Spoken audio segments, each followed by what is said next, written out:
Hey y'all, welcome to my channel. Ellarie is here. I know some of y'all probably thought I forgot about the whole color series. I know. You guys didn't have faith in me. I saw you losing faith, but I'm continuing off with blue. Then after blue, it is red, orange, yellow, green, blue. It's supposed to be indigo violet, but we're just gonna go with purple because we might have some indigo violet shades in the purple. And then I might hit you with a brown and a black. The minority colors, brown and black, and the rainbow, we gotta include those. And then end it off with a neon. I'm jumping ahead because clearly I'm still on blue and I started this a whole like 6 months ago. Anyways, yeah, I hope you guys are subscribed. All that good stuff. I don't need to say that every video. If you want to subscribe, you're gonna subscribe. And let's get into this blue look, which obviously I haven't started. I'm actually gonna practice on this eye and see what I come up with. Then you guys enjoy me for this one. Yeah. Okay, so this wasn't the easiest to do, I ain't gonna lie. I was a little scared. Anytime you're using like dark colors, it could go left like real quick. And all I'm basically using are different shades of blue, which, whose idea was this? Mine, I guess. I don't think I've ever worn a really dark blue in my eye before, so it's like a little experiment. I'm not too mad at it, so I'm just warning y'all, it wasn't hella easy. But it's beaut, it's beaut. I started by shellacking some concealer over my eye, Tarte Shape Tape in Dark. I usually always use this as a primer, but since I'm using a lot more color, I had to shellac it on there to make sure the colors popped and didn't crease. This is just a flat brush that I'm packing it on my eye with. It's from Dior, but I mean, obviously you don't have to use a Dior brush. I want to make sure that I'm kind of like tapping it on as opposed to just stroking it on so that it's a little more packed in there. It really makes a difference to how tacky and consistent it's on the eye. And then I'm gonna kind of wipe my brush off with my little towel here, and I'm gonna tap over this transition so it doesn't look like I just went wham with concealer. You can also use like a clean brush to do this. It doesn't have to be flat. All right, look at that eye. She's so nice and fresh. So the palette that I'm using today, no surprise here, the Huda, still not sure if it's Huda or Huda, but Huda Booty palette in Sapphire Obsessions. As you guys probably know by now, since I've used these little mini palettes in a lot of the other color series tutorials, this is just a whole bunch of different shades of blue. Then she popped in some silver and some green.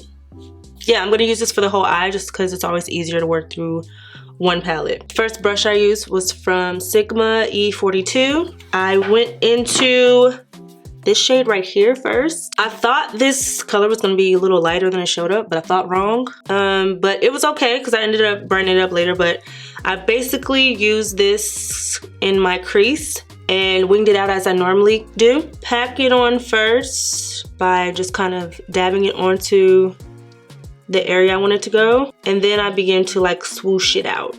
And I'm pretty much shaping my eye and then dragging it out.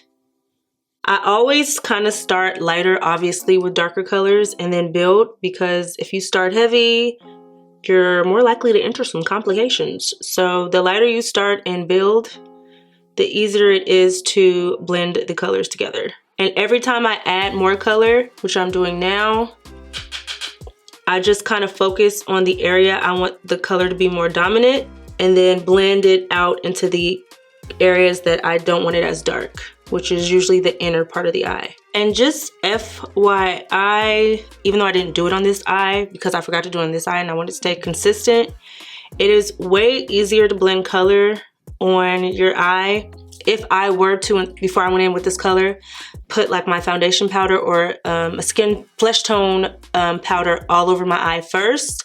That way I'm starting with like the same texture as far as powder, because the concealer is tacky and thick. So going over it with a powder eyeshadow, sometimes it's hard to work it in and it could look a little splotchy if you don't really take your time to blend the color in. So it's always helpful to avoid that if you were to first use a flesh tone powder, eyeshadow color, foundation, whatever powder over the whole lid first. That way it's set with powder, and then blend in your powder. I've said this before, but you know, I didn't do it, so I thought I'd tell you. All right, and now that I got that color in, a little darker on the outer part of the eye, a little bit lighter on the inner. I'm getting a different brush, which is another Sigma brush, the E27. And I'm going in with this aqua color. And I did this on top of really the transition of this darker color because since it was darker than I thought, I wanted to kind of brighten it up so that my eye didn't look too muddy by the time I was done. So I basically just tapped in it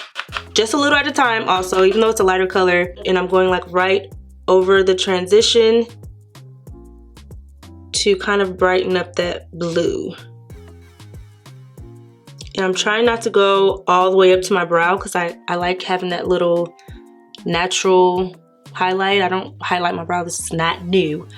So I'm just trying to kind of fade it out right under the brow, which is why I'm not adding too much shadow to the brush. And it's gonna get darker as I go on because when I get to really blending all the colors together, I'm gonna be adding more. But like I said, it's always better to start off light, okay? Then you can kind of adjust and blend after you have everything all on there. So I'm leaving that there for now. And then I got a little bit more concealer because I originally thought I was gonna do a cut crease and then I was like, yeah.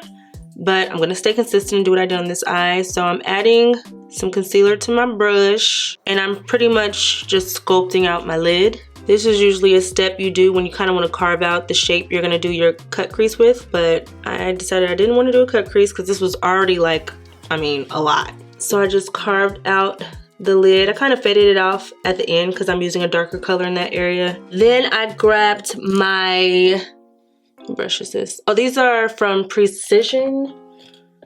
I think these brushes are from Precision. I just opened like a whole bunch of them that I was just recently sent. Oh, Profusion, my bad. The Profusion ES5 Flat Shader Eyeshadow.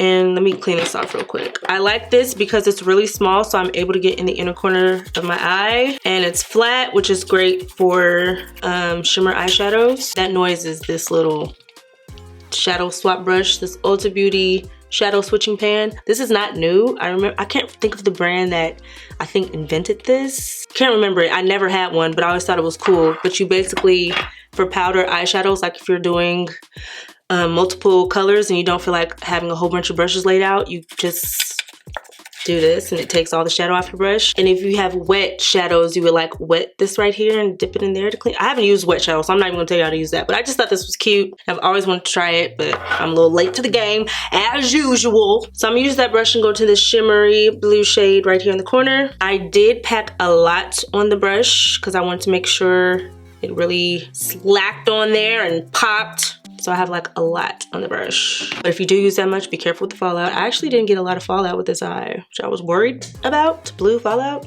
not good. But I really didn't, so that was good. And I'm just putting this on the inner corner of my eye. And the reason why I'm packing on so many layers of this color is because you're barely really gonna see it once I blend in the second color. And I'm going further over also because when I transition the other color, it's gonna make this section a little bit smaller. So I think that's good right there. Now I'm gonna clean this brush off. I'm gonna use the same brush for the next shadow, which is this darker blue shade right up here. And I'm gonna pack that baby on as well. This is just going in the middle of the eye. And then I'm going to blend it into that last blue. Don't really need to add more to the brush, just kind of want to tap over it until it transitions. Then I grabbed another Profusion brush, the ES6 Small Pointed Eyeshadow. Good for small areas you want to pack on some shadow. And I use this navy matte shade up here, and that is just going on the remainder of the lid and going to transition into the crease and adding more as I go. Now that I have all the colors that I'm going to use in my eye, this is the time that I take to transition everything. As you can see, this eye, well, you probably can't tell from this far away, but this eye is way more blended than this eye. But since I have all the colors in their correct place, I'm just going to go over the transition back and forth between different brushes, some clean brushes to smooth things out, just making sure everything melts into each other. This takes some time, so I'm gonna kind of speed through this. But you basically just want to smooth out all the transitions, adding little to no shadow, just getting things nice and gradient. All right, and I only have like a few specks a fallout you probably can't even see on camera that I'm just gonna quickly whisk away. I'm gonna hit the under eye. First applying my eyeliner using Fenty's Cause I'm Black pencil. Gonna heavily apply this to my waterline. Then I'm getting a short shader brush, E20 Sigma, and I'm going back in with that matte aqua color. I just smudge this underneath my lash line to kind of brighten up the eye, help prevent it from looking so dark and gloomy. Sometimes the shadow will fly onto your waterline again, making it not as dark, so I kind of have to run over my waterline, get all that shadow off. Then I used Urban Decay's Heavy Metal Liner in Gamma Ray, and I just applied this to the inner corner of my eye. And basically what I'm doing right now is I'm kind of scraping the glitter off onto the top so that I'm picking up mostly glitter and not too much of the liquid adhesive that's mixed in with it, because sometimes that can move around your eyeshadow. So I'm just adding little tiny specks at a time just to make sure I have more glitter than anything. And I'm grabbing right off the lid and dabbing it on. The liner that I'm using on the top is called Schwing from The Balm. When you first get them, the applicator is super sharp and pointy. It barely flexes, which is a good thing when you're trying to make your wing nice and sharp. But it also doesn't really curve around the eye as easily until you start to kind of use it a little more, then it kind of softens up. But I kind of like it when it's nice and hard at first because it's easier to like get my lines nice and sharp and even. So I just turn the applicator to the side and I get a nice, clean, sharp line. The lashes I'm gonna use are the Iconic Luxe lashes, and I'm cleaning them off right now because I've literally wore these like the last 3 days. I just love how fluffy they are. I also realized that I've been using House of Lashes for a while, even though it's not the only brand, lash brand I use. I would say it's probably the most consistent because they just have some of my favorites, which this is one of them, even though I don't know how new this is. I was like heavy on that boudoir style. I think I like wore it like wore it out pretty much. I don't even think I have any anymore. That's one of my favorite of theirs, and also Iconic, which I'm glad they have different styles of Iconic now because you can kind of go for something a little more simple, some a little more fluffy like I like. But there are a lot of great lash brands out in these streets. The competition is heavy. And the glue I'm using is Lash Couture by Kiss. I'm gonna get the eyeshadow off my lashes first. And when I apply the lashes for this look, I wanted to pull my eyes out more. I don't know why I'm always trying to pull my eyes out. I'm gonna start freaking taping my temples back in a minute. But sometimes you can fake it if you kind of don't go the shape of your eye and kind of just glue your eyelashes a little bit above your lash line. I don't like to go crazy like a lot of people do, which is like I can see the gap. So I only like to do like a very small amount. So I'm adding the inner corner first, making sure that's pressed down.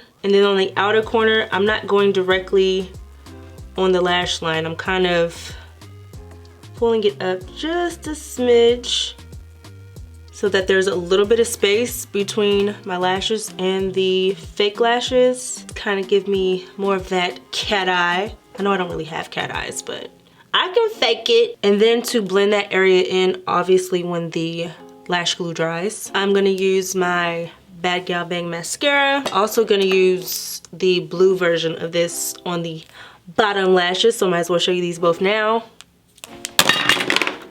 And then drop them. And I'm using the black, obviously on the top, to blend in my real lashes with my falsies. In the outer corner, I'm kind of making sure I apply it a little bit heavier just so that the lashes look super, super dark and are covering up that little gap that I have. Before I do the bottom lashes, I'm just gonna go over my top liner to blend in that lash band. You wanna be careful because this will get on your lashes. So before I open my eye, kind of sweep over the top so that they don't get on my eyeshadow. Then finally for the bottom lashes, I know this is a long one, ladies and gentlemen. I'm using the blue mascara just on the inside bottom lashes. I don't know why just on the inside, but I didn't want all my lashes on the bottom to be blue. And then I used the black on the outer corner and inner corner. For my lips, I decided to use this Dior Backstage lip palette. For the longest time, I thought this was an eyeshadow palette because it was in my eyeshadow drawer. The top row is gloss, the middle row is satin, and the bottom row is matte. However, my lips is dry, even though I really liked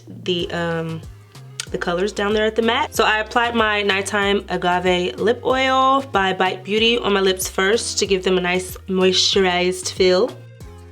Then I went in with the Berry Matte shade, which obviously turned glossy on top of my moisturized lips, but worked as kind of like a liner. And then I went in with this Honey Satin shade. And this is the final look.